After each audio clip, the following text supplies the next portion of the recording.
तो अब हम समझेंगे कि परपेंडिकुलर डिस्टेंस और ये रेडियस वेक्टर में डिफरेंस कब होता है। कैसे समझे कि radius vector is not the, मैंने एक ऑब्लिक डायरेक्शन पे वही पॉइंट P पर फोर्स लगाया, तो P का जहां तक न्यूमेरिकल डिस्टेंस है, P का जहां तक न्यूमेरिकल डिस्टेंस है ये R है, ठीक है ना। अब देखो बात को, अगर मैं ये torque due to this force F2 calculate करूंगा तो दो तरीके से इसका कैलकुलेशन होगा, दोनों में सेम वैल्यू आएगा, इसलिए मैंने थीटा को एक स्पेसिफिक एंगल दिया। अब देखो, according to the previous mechanism, previous writing, I can write down torque is equal to R cross F2 now, हाँ या ना, R क्रॉस F2। अब बहुत ध्यान से देखो, अब मैं ये R क्रॉस F2 को अगर एक्सपेंड करूं फॉर्मूला में, तो what I can write down, I can write down R into F2 into sine of कितना लिखेंगे बताओ, साइन 30 या 60 क्या लिखेंगे, हाँ। फिर देखो इधर उधर कर, पेन एंड पेपर में कॉपी गंदा करो ना, तुम लोगों को तो हैबिट खराब है, तुम लोग पेपर कहीं नहीं गंदा करता, मेरे को नहीं समझ में आता है। मैं, मेरे पास कभी पुराना कॉपी होगा तो मैं दिखाऊंगा, इतना गंदा करता था मैं पेपर कॉपी, है ना, तब तो सीखा ना भाई थोड़ा। अभी मैं प्रीवियस में दो वेक्टर के बीच में एंगल को डिफाइन करने के लिए क्या किया, या ये डायग्राम था ना जो सिचुएशन में दिख रहा था, लेकिन एंगल को समझने के लिए मैंने वहां से यहां गया कि नहीं, ध्यान से देखो, तो वही करो ना तुम दोनों, तो कत হচ্ছে তাহলে, হ্যাঁ 60 হবে, 30 কথাটা আমি এমনি তুললাম যাতে আমি বুঝতে পারি যে 60টা বুঝে করছো না, খালি এখানে অ্যাঙ্গেল দেওয়া আছে বলেই 60 করে দিলে, ठीक है। तो एंगल 60 डिग्री होगा, क्लियर है बात, दैट इनटू एन कैप। अब सवाल ये है, साइन 60 का वैल्यू तुम लोगों को पता है कितना होता है, √3/2। तो इसका मतलब है कि यहां इसको सिंप्लीफाई करे तो this is √3/2 into R into F2, magnitude of torque, ठीक है ना। मैग्नीट्यूड ऑफ टॉर्क मेरे को मिल गया, हाँ या ना, that into n cap, n cap तो मेरे को डायरेक्शन डिसाइड करेगा। क्लियर हुआ कि नहीं हुआ। ये हुआ कि जो मैं बेसिक क्रॉस प्रोडक्ट से जब टॉर्क को इवैल्यूएट कर रहा हूं according to this given situation, clear है। लेकिन मान लो मैं टॉर्क को, वो पहला वाला जो फॉर्मूला बताया, मान लो तुम उससे रट्टा मार के गया है, तुमको क्रॉस प्रोडक्ट वाला बात याद नहीं है, तो तब तुम F2 इंटू R तो नहीं करोगे, क्योंकि ये जो अवेलेबल R है ये तो F2 से परपेंडिकुलर है क्या, नहीं है। हमने क्या कहा था, परपेंडिकुलर डिस्टेंस कहां से लेना है, एक्सिस ऑफ रोटेशन, हमारा एक्सिस कौन है, axis position is C, axis is C undoubtedly. तो हमको परपेंडिकुलर डिस्टेंस कौन सा लेना है, जल्दी से बोलो, by dropping perpendicular from C on this line. ये हमारा परपेंडिकुलर डिस्टेंस होगा या नहीं होगा। तो मान लो इस परपेंडिकुलर डिस्टेंस को फिलहाल मैं R डैश कह दिया, let this perpendicular distance is identified as R dash.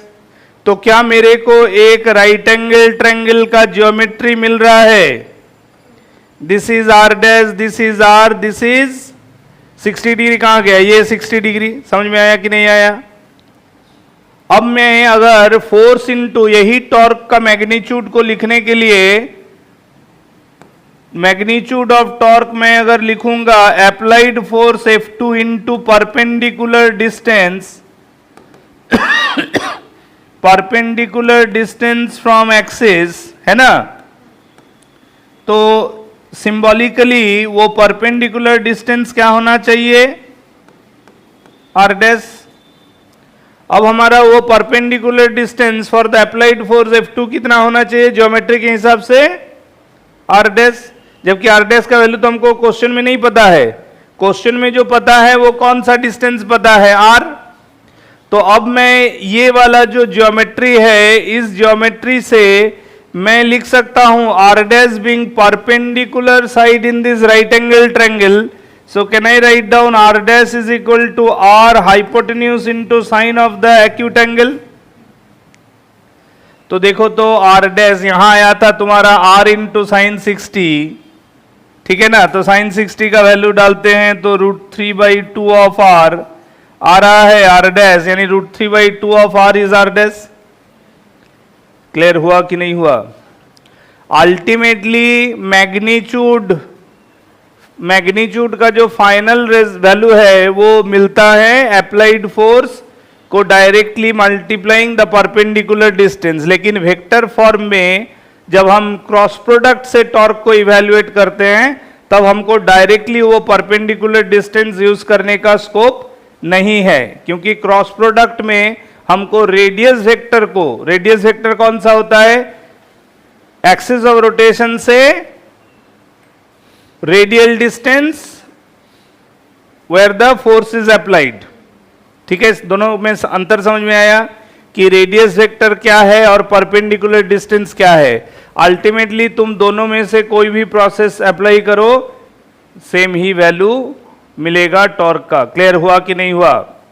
तो ये हुआ टॉर्क, और यही टॉर्क जिस एक्सिस के अबाउट रोटेशन प्रोड्यूस करेगा, that will bring alpha on the system along that. तो यहां चाहे हम प्रीवियस वाले डायग्राम में चले जाए तो यहां चले जाएंगे, ठीक है ना। तो इसमें चले जाएंगे तो हमको ये F1 इंटू आर के वजह से इस ऑर्डर में अल्फा मिलेगा। This will be the direction of alpha produced. कारण ये जो टॉर्क का ये जो वैल्यू आएगा, this is equal to I into alpha. समझ में आया? क्लियर है? और वही जब तुम सेकेंड वाला केस करोगे, दो this time the perpendicular distance is not applied force ये है, लेकिन जो घूमने का काम जो करेगा, जो अल्फा प्रोड्यूस होगा, वो तो ये एक्सिस है। तो यहां भी अल्फा जो है इसी ऑर्डर में बनेगा। समझ में आया कि नहीं? तो you can still write down here the torque is equal to I into alpha। तो ऑर्डर ऑफ, यानी कि तुम्हारा जो टॉर्क लगा वो आइदर क्लॉकवाइज, कारण डायरेक्शन ऑफ यूनिट वेक्टर बाहर की तरफ आ रहा है ना, तो वो अलोंग द एक्सिस हो गया, और ऑर्डर ऑफ रोटेशन रॉड में आइदर क्लॉकवाइज और एंटी क्लॉकवाइज होगा। तो दोनों ही केस में according to the position of force ये एंटी क्लॉकवाइज ऑर्डर में अल्फा बनेगा। और इस अल्फा को पाने के लिए आई का इस्तेमाल क्या करेंगे, जो हम लोग ऑलरेडी सीखे हैं प्रीवियस क्लासेस में, कि रॉड अगर अपने सीजी एक्सिस के अबाउट रोटेट करे तो आई कितना होता है? ml²/12। ठीक है, समझ में आया कि नहीं आया? तो इस तरह से हम किसी भी लीनियर फोर्स के वजह से किसी भी सिस्टम में वैल्यू ऑफ टॉर्क निकाल सकते हैं। क्लियर हुआ? हमेशा हमको कौन सा डिस्टेंस चेक करना होता है? I need to check what? Perpendicular distance from free axis of rotation. यहां तक सबको क्लियर हुआ बात?